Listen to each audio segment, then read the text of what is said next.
Welcome, future supply chain managers, to this explainer. Look, if you've paid even a tiny bit of attention to the news over the last few years, you already know that global supply chains are incredibly vulnerable. It's wild out there. But today, we're going to transform all that sheer chaos of global supply chain disasters into structured mathematical risk management processes. We're officially moving away from panic and moving straight toward precision. Here's our roadmap for today. We'll be moving through prioritizing before you act, the risk priority score, the continuous life cycle, real-world application, and finally, strengths and limitations. Before we get into the actual process, let's talk about a massive real-world disaster. Remember the 2021 semiconductor shortage? That didn't just cause a few headaches. It literally halted assembly lines at automotive giants like Ford and Stellantis for months. And for the suppliers relying on those platforms, it wiped out over 30% of their annual revenue. I really want you to understand exactly why your future company needs you to master risk management. This isn't just about saving a few bucks on shipping. We're talking about company survival. All right, jumping into Section 1, prioritize before acting. Assess your risks. Here is the harsh truth. You absolutely cannot mitigate every single risk out there. It's impossible. And frankly, it's financially irrational. If you try to buy an insurance policy or build a costly backup for every conceivable thing that could possibly go wrong, you're going to bankrupt your company before a disaster even strikes. Instead, your job as a manager is assessment. Assessment takes a vague worry and turns it into a concrete, decision-ready input that justifies exactly how and where you spend your capital. Moving right along to Section 2, the risk priority score, the math of risk. Lock this core formula into your brains right now, guys, because it is the absolute foundation of your risk assessment. Your risk priority score, or RPS, is simply your probability score on a scale of 1 to 5 multiplied by your impact score, which is also on a scale of 1 to 5. That gives you a final score ranging from 1 to 25. It's simple, it's elegant, and it is incredibly effective for prioritizing threats. So let's break down how this probability scale actually builds. You aren't just blindly guessing these numbers, right? You're matching a score from 1 to 5 to real-world anchors based on historical data.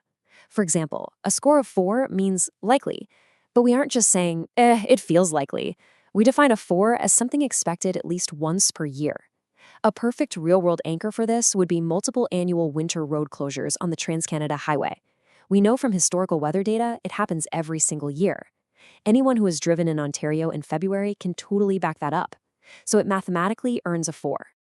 Next up is the impact scale, and honestly, this is where the system gets really smart. Notice how the dollar thresholds aren't just rigid fixed numbers. They're tied to a percentage of your annual revenue. A score of 1 is negligible, meaning it's less than 0.5%, but a score of 5 is catastrophic, threatening more than 30% of your revenue. By using percentages, this scale becomes perfectly adaptable, so whether you end up managing a scrappy startup or a massive Fortune 500 company, the tool scales right along with you. To give you a real, visceral example of how you'd apply this, let's say your future company brings in $50 million a year.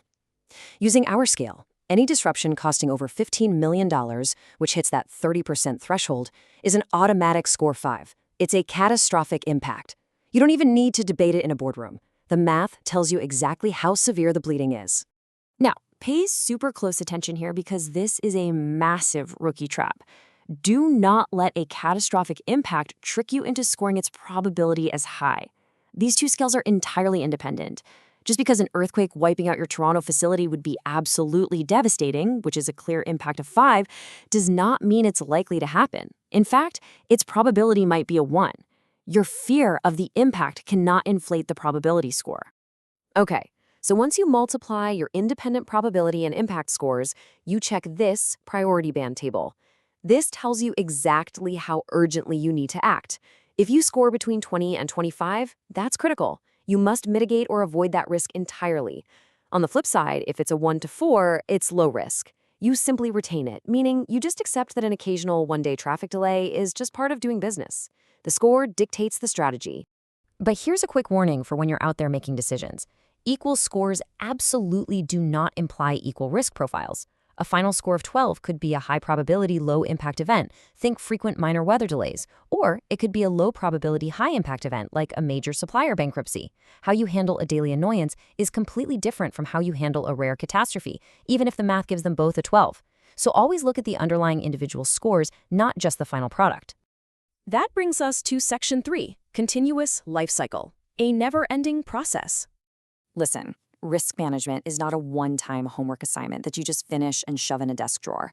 The global business environment literally never stops changing. Suppliers go bankrupt, new regulations drop out of nowhere, technologies evolve. Because of that, this is a continuous loop. You identify the risks, you assess them using your RPS, you respond with targeted strategies, and then you control and monitor them. And guess what? As soon as you finish, you scan for new risks and start the whole shebang all over again.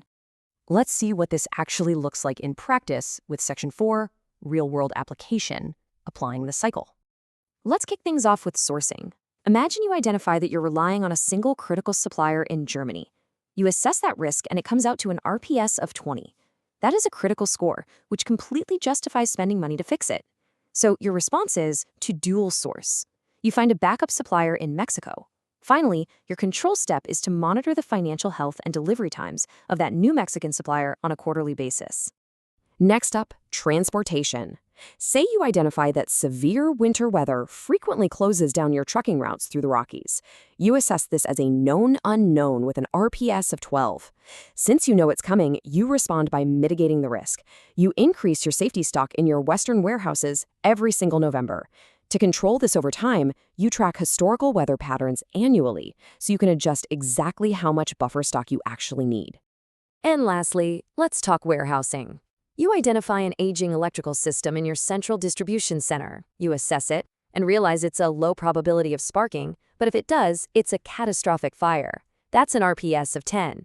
Your response is physical redundancy. You invest capital to install a chemical fire suppression system. Then your control is mandating strict 6-month inspections to ensure that system actually works when you need it most. Which brings us to our final stop, Section 5, Strengths and Limitations. Evaluating the system. So, on the strength side, this framework is brilliant because it ensures your company's capital is spent logically. It's based on verified, mathematical assessment rather than someone's anecdotal fear after reading a scary news article. It totally prevents those emotional knee-jerk reactions. However, its limitation is that it requires intense data collection and cross-functional collaboration. If you aren't careful, the process can become incredibly bureaucratic. You can get so buried in spreadsheets that it dangerously slows down agile decision-making when a real crisis actually hits. So, as you wrap up your studies and step out into the real management world, I'm going to leave you with a vital question to chew on. How will you balance the strict math of risk management with the necessary speed of modern business? Because I'll tell you right now, the managers who figure out how to do both are the ones who will keep our global supply chains running tomorrow. Thanks for learning with me today.